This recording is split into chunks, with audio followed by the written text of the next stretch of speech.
Habari ya winning team. Niko fiti, tunashukuru God kwa hii time. Kwa majina unaitwa nani kwanza? Anaitwa Huntington, anaitwa Skiba. Kwa leo nini mlikuwa mnafanya hapa kwa hii town? Kwa leo tumekuwa na engagement ya makipa. Tumetoka pale na Jiz. Ilikuwa ni tournament ya makipa. Na experience nini ama imekuaje? Imekuwa best, imekuwa fiti. Matimu zimejipanga. Vile nilikuwa nafikiri itakuwa rahisi, hajakuwa rahisi. Hata the champions wamefight hard.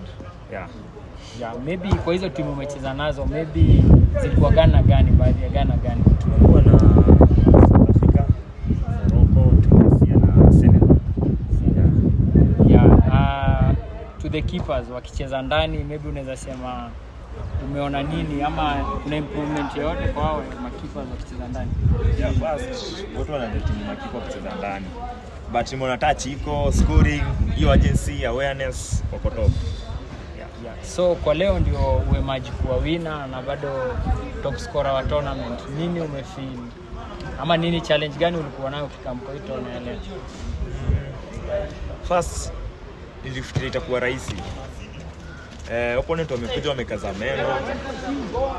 Toughness imekuwa. Lakini I think ni teamwork ya timu yetu, tumeplay fiti. Malipa kuachilia na achiliwa, malipa kudefend na defender sa unit. Attacking force pia imekuwa best. Wamepiga support poa sana. So on behalf of the tournament, tunashukuru team South Africa wamejipanga na wameshow skills na wameemerge victors kwa first edition ya Kayole Keepers.